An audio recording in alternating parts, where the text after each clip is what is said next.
Hello, welcome back to my channel. My name is Samar Sharma और आज हम करने वाले हैं एक बहुत ही ज़्यादा इम्पॉर्टेंट टॉपिक जो कि है विल एंड शैल का। विल एंड शैल में बहुत ही ज़्यादा कन्फ्यूजन होती है कि विल कहाँ पे यूज़ करना है, शैल कहाँ पे यूज़ करना है। बिकॉज़ दोनों का जो यूज़ करने का तरीका होता है वो सेम ही होता है, but you have to know कि आपको किस पर्सन के साथ विल यूज़ करना है और किस पर्सन के साथ को शैल यूज़ करना है। जब आपको ये समझ में आ जाएगा then it will become very easy for you to use will and shall. And I will recommend कि जिन्होंने पहले इसके पहला जो पार्ट है अगर वो नहीं देखा है तो पहले जाके वो देखो एंड उसके बाद come here. So now will and shall. While denoting simple future, shall is used with first person and will is used with third person. अगर हमने simple future की बात कर रहे हैं तो shall को हमेशा यूज़ करते हैं first person के साथ and will को हमेशा यूज़ करते हैं third person के साथ। So first person में क्या आ जाता है हमारे पास I और we। अगर सिंगुलर की बात करेंगे तो I, अगर प्लूरल की बात करेंगे तो we, और थर्ड पर्सन में क्या आ जाएगा हमारे पास they। So अगर सिंपल फ्यूचर है तो शैल कहाँ पे यूज़ होगा फर्स्ट पर्सन के साथ और विल कहाँ पे यूज़ होगा थर्ड पर्सन के साथ।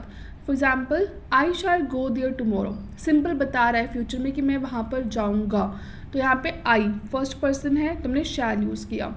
दे will be paying a visit to us, वो हमारे यहाँ पे हमसे मिलने के लिए आएंगे, सिंपल फ्यूचर है तो दे यहाँ पे क्या है थर्ड पर्सन, तो हमने विल यूज़ किया।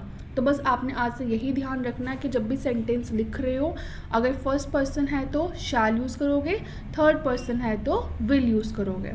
ना पहले हम शैल पे आ जाते हैं। हम shall with second and third person show. अगर शैल को हम सेकंड और थर्ड पर्सन के साथ में यूज़ करते हैं तो वो हमें सेंटेंस में क्या क्या चीज़ें बताता है। For example first is command, command देना, you shall not enter the class, तुम क्लास में एंटर नहीं हो सकते। दे शैल गो फ्रॉम हियर, उनको यहाँ से जाना पड़ेगा, तो आप एक कमांड दे रहे हो। तो कमांड जो है सेकंड थर्ड पर्सन में अगर यूज़ कर रहे हैं तो हम शैल यूज़ करते हैं। मतलब आपको बस ये याद रखना है कि कमांड जो है फर्स्ट पर्सन में हम शैल यूज़ नहीं कर सकते, ठीक है।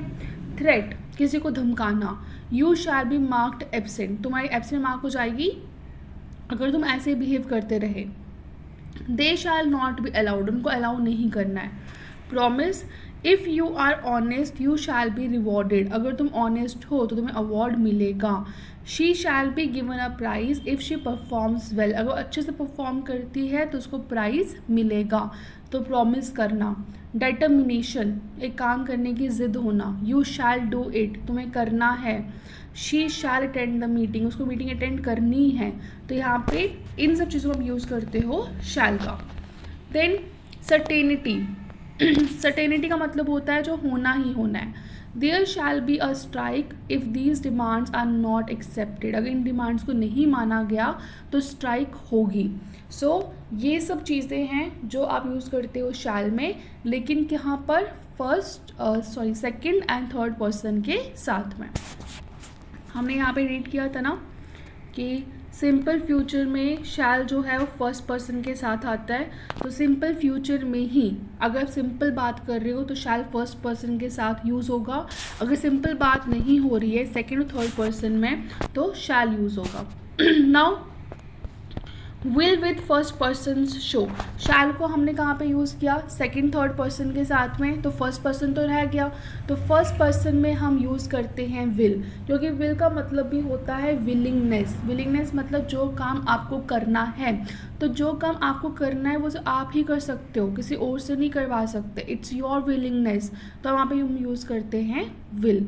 तो विल हमेशा आता है फर्स्ट पर्सन के साथ एंड सेकेंड थर्ड पर्सन के साथ आता है शैल।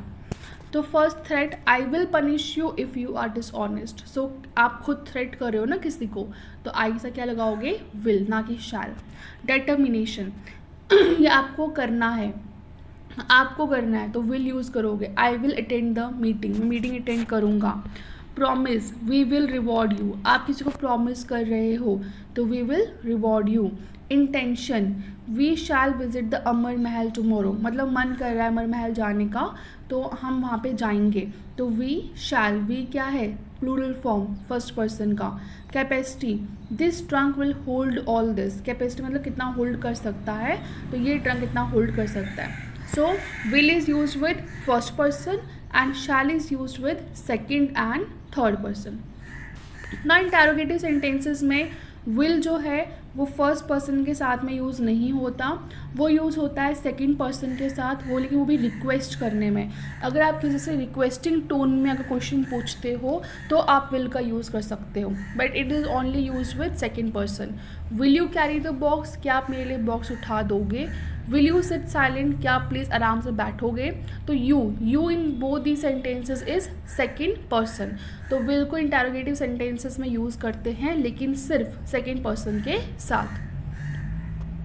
Now shall in first and second person it denotes simple future. Simple future denote करता है फर्स्ट और सेकेंड पर्सन में। Shall you come with me, क्या तुम मेरे साथ आ रहे हो। Shall I do it for you, क्या मैं तुम्हारे लिए कर लूँ। तो सिंपल फ्यूचर है। सो लेकिन विल का याद रखना है कि विल जो है वो हमेशा सेकेंड पर्सन में ही यूज़ होता है, फर्स्ट पर्सन में यूज़ नहीं होता, एंड वो भी पोलाइटली रिक्वेस्ट करने पे आप विल का यूज़ करते हो। वुड था ना, वुड क्या होता है जिससे आप रिक्वेस्ट करते हो पोलाइटली, तो सेम विल, आपको पोलाइटली रिक्वेस्ट करना है किसी से क्वेश्चन में तो आप विल का यूज़ करोगे। एंड जब किसी से रिक्वेस्ट करोगे तो किसी दूसरे पर्सन से ही करोगे ऑब्वियसली, तो will is only use for second person. And shall जो है वो सेकेंड में भी आता है, फर्स्ट में भी आता है। सो आई होप कि आपके सारे डाउट्स क्लियर हो गए होंगे अभी तक विल और शैल के। This was a most important topic will और शैल का, बिकॉज इसमें बहुत ज़्यादा कन्फ्यूजन होता है बच्चों का। अगर still you are having any doubts then comment down. Thank you.